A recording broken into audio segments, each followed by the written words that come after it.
పాంప్లెట్లు ప్రెస్ వల్ల okay okay.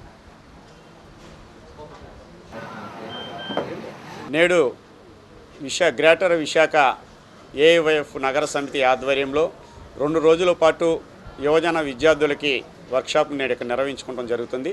ఈ సందర్భంగా రాష్ట్ర ప్రభుత్వం ఏర్పడి 2 మాసాలు కూడా గడుస్తున్న నేటి వరకు ఎన్నికలు ఇచ్చినటువంటి హామీలను నెరవేర్చేటువంటి ఆలోచనలో చంద్రబాబు నాయుడు విధానాలు లేకపోవటాన్ని అఖిల భారత యువజన సమైక్య ఏఐవైఎఫ్గా నిశ్చితంగా విమర్శిస్తున్నాం. అతను అధికారంలోకి వస్తే ఇంటికి ఒక ఉద్యోగం అన్నాడు, నిరుద్యోగ భృతి అన్నాడు, రాష్ట్ర అభివృద్ధిలో యువతకి సముచిత స్థానం కల్పిస్తూ ఉపాధి ఉద్యోగ అవకాశాలు కల్పిస్తామన్నాడు. కానీ అతను ప్రమాణ స్వీకారం చేసిన అనంతరం విశాఖపట్నంలోనే మొదటి కేబినెట్ సమావేశం జరిగింది. మొన్న 1వ తారీఖు నాడు హైదరాబాద్లో జరిగినటువంటి కేబినెట్ సమావేశాల్లో మొత్తం 6 సమావేశాలు జరిగిన యువత అంశం కానీ విద్యార్థుల అంశం కానీ ఒక్కటి కూడా చర్చకి రాకపోవటం చాలా బాధాకరమైనటువంటి అంశం. తక్షణమే ఎన్నికల్లో ఇచ్చినటువంటి హామీలను నెరవేర్చవలసినటువంటి అవసరం బాధ్యత చంద్రబాబు నాయుడు ప్రభుత్వం మీద ఉందని చెప్పి మేము కోరుకుంటున్నాం. ఇదే పద్ధతిలో డిఎస్సికి సంబంధించి 10,603 పోస్టులు మాత్రమే భర్తీ చేస్తూ సెప్టెంబర్ 5వ తేదీ నాడు నోటిఫికేషన్ విడుదల చేస్తామని మన జిల్లాకి సంబంధించినటువంటి మంత్రి గంటా శ్రీనివాసు ఊదరగొడుతున్నారు.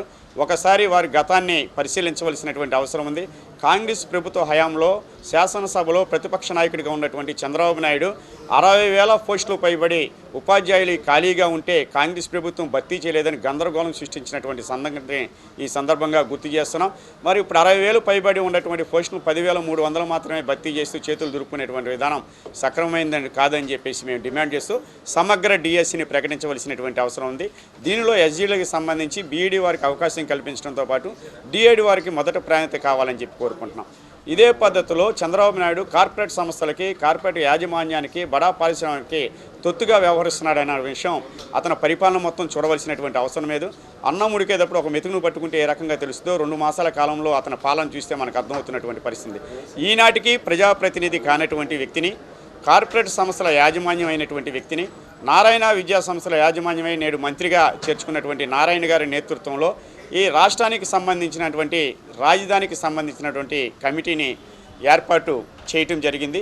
ఆ కమిటీలో మిగతా 8 మంది కూడా ప్రముఖ పారిశ్రామికవేత్తలే. గల్లా జయదేవ్ గుంటూరు ఎంపీ, అమర్ బ్యాటరీస్ అధినేత, సుజనా చౌదరి ప్రముఖ పారిశ్రామికవేత్త, నూజివీడు సీడ్స్కి సంబంధించినటువంటి పారిశ్రామిక, ఇలా 9 మందితో కమిటీని ఏర్పాటు చేసి ఈ రాజధాని పేరుతో ఎటువంటి బడా పారిశ్రామికవేత్తకి కార్పొరేట్ సంస్థలకి దారాగత్తం చేసేటువంటి విధంగా రాజధాని ఏర్పాటు చేసే ప్రయత్నాన్ని శివరామయ్య కృష్ణన్ కమిటీ ముందు పెట్టడం చాలా దురదృష్టకరమైనటువంటి అంశం. అభివృద్ధితో కూడుకున్నటువంటి రాజధాని కావాలి. ఈ అభివృద్ధితో కూడుకున్నటువంటి రాజధాని 13 జిల్లాలో ఎక్కడ పెట్టినా యువతగా, నిరుద్యోగులుగా, యువజన సమైక్యగా మేము స్వాగతించేటువంటి పరిస్థితి ఉంది.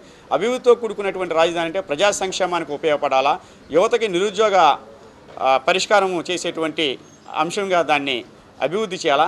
అలా కాకుండా కార్పొరేట్ సంస్థలకు దోసిపెట్టేటువంటి ఆలోచన చేయటం సరైన పద్ధతి కాదు. రేపే 8, 9 తేదీల్లో మన జిల్లాకి రాష్ట్ర ముఖ్యమంత్రి చంద్రబాబు నాయుడు పర్యటన పెట్టుకున్నాడు.